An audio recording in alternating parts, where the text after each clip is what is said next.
साथियों नमस्कार। जिस प्रकार आप देख पा रहे हैं कि लगातार बरसात का दौर जारी है और बरसात के अंदर सभी जगह और सभी को कठिनाइयों का सामना करना पड़ रहा है।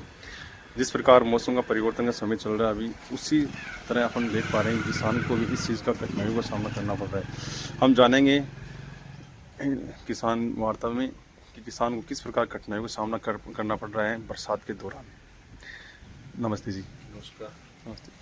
आपका नाम शक्ति सिंह जी है? जी सर। बताइए शक्ति सिंह जी, इस टाइम बरसात का दौर जारी है और बरसात के अंदर किसान को किन किन कारणों से बरसात का जो सामना करना पड़ रहा है और कौन कौन सी फसल है जिनको नुकसान हो सकता है? देखो, किसानों की बात अगर अपन करें, किसानों की फसलों को लेकर अपन बात करें तो अभी फिलहाल में बारिश का दौर जारी चल रहा है। किसानों को काफी नुकसान हुआ है इस चीज से।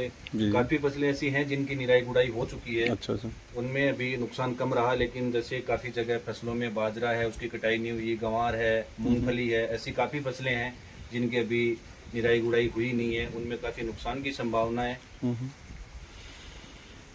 नुकसान की संभावना है। हाँ। तो आपने बताया कि काफ़ी जो फसलें हैं निराई गुड़ाई हो चुकी है, उसमें नुकसान नहीं है, लेकिन अभी बचा हुआ है जो फसलें कटनी है, बिल्कुल, गंवार है, निकालनी बाकी मूंगफली है, है, काफी सारी उनमें संभावना है। किसानों की फसलें भी खेतों में खड़ी हैं।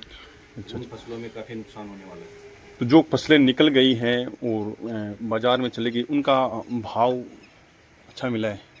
देखो, भाव को लेके अपन अभी नहीं कह सकते। हम्म। हालांकि फसलों का इस बार मैं समझूं तो जहाँ तक मैंने देखा है, फसलों की इस बार इनकम सोर्स जो किसानों के लिए वो चिंताजनक विषय रहा है एक तरीके से।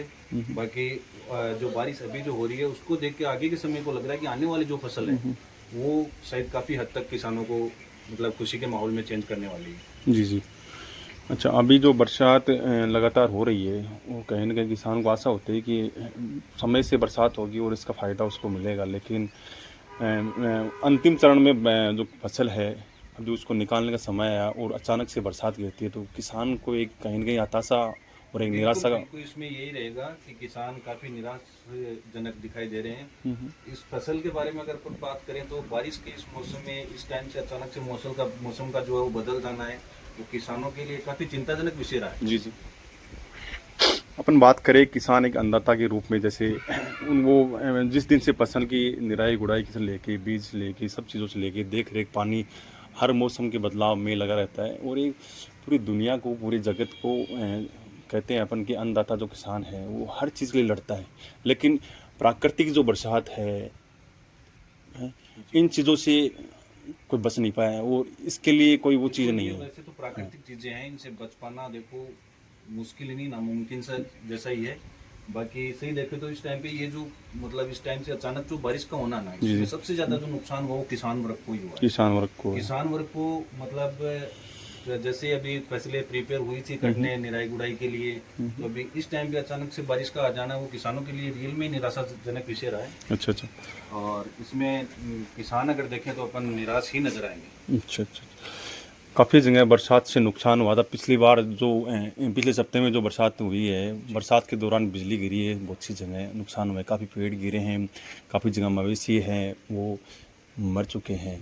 तो आप क्या कहना चाहेंगे, सरकार को एक क्या संदेश देना चाहेंगे जिसमें किसानों कहीं ना कहीं क्षतिपूर्ति सरकार हो, को अगर अपन बात करें तो क्षतिपूर्ति हो किसान को, इसी के लिए। सरकार की अपन बात करें तो सरकार को एक उचित मुआवजा तय करना चाहिए, क्योंकि ये जो प्राकृतिक आपदाएं हैं जी जी। ये किसान वर्ग के लिए ही नहीं बनी है, ये सबके लिए बनी है। सरकार को इसके लिए कोई उचित मुआवजे की ऐसी सुविधा करनी चाहिए। Right to act, right to अभी एक्ट। अपन राइट करें जी तो जी। एक अपने पड़ोस में ही ऐसा हादसा हुआ था जिसमें आकाशीय बिजली गिरने से घर में 2 मवेशी थे, उनकी मौत हो गई। जी जी। घर वालों को, किसानों को लेके देखें तो उनमें काफी मतलब एक तरह से गमगीन जैसा ही माहौल हो गया। एक किसान जब एक पशु को पालता है तो वो उसको बच्चे की तरह लाड प्यार करता है, और अगर उसके साथ ऐसा कोई हादसा होता है तो उसको बहुत निराशा होती है कि ये मेरे साथ अचानक क्या हो गया। लेकिन ये प्राकृतिक आपदा, इसको अपन रोक नहीं सकते।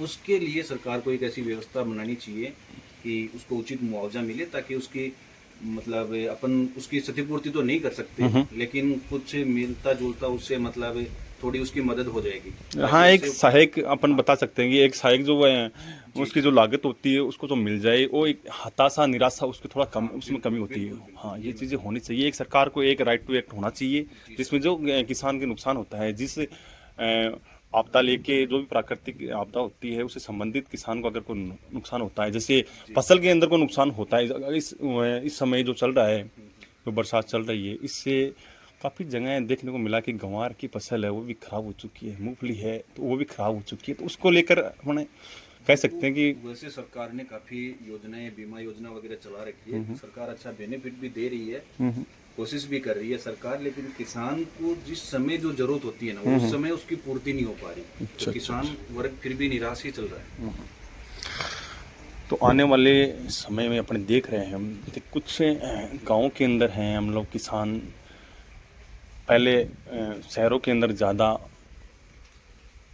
यहाँ से वहाँ जाने के लिए कि शहर के अंदर पलायन कर रहे हैं, लेकिन अभी देखने को जैसे मिल रहा है कि गाँव के अंदर वापस लौट रहे हैं। क्या कारण है इसके पीछे कि किसान वापस से खेती के अंदर? किसान वर्ग जो है, खेती से जुड़े हुए जो लोग हैं, वो यही चाहते हैं कि मैं मेरे गांव से जुड़ा रहा हूँ। पलायन का मतलब यही था कि किसानों को खेती को लेके कहीं ना कहीं निराशा लगी होगी, तब उन्होंने सोचा कि अपने को शहर की तरफ बढ़ना चाहिए, एक अच्छा रोजगार मिलेगा, वहाँ पे अपने सारी जो मूलभूत आवश्यकताएं हैं उनकी पूर्ति होगी। तो अभी धीरे धीरे शहरों में क्या, जैसे अपन पोल्यूशन वगैरह, करप्शन वगैरह समझे, मतलब बहुत ज्यादा से मतलब मस्टर्ड एरिया बन गया एक शहर।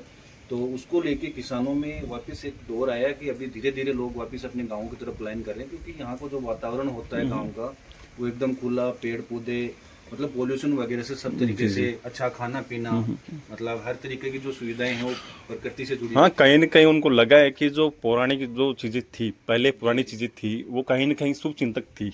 और आज लग रहा है कि जैसे ही नौकरी एक पेशा था, एक जरिया था, लेकिन सब नौकरी चीज़ नहीं है। आज भी लोग 60 साल की नौकरी करने के बाद अपना खेती, पुश्तैनी जो खेती बची हुई है, वो कहीं न कहीं करने के लिए तैयार रहते हैं कि मेरा वो जो चीज़ है, खेत है, मैं उसको फिर से देखूँ।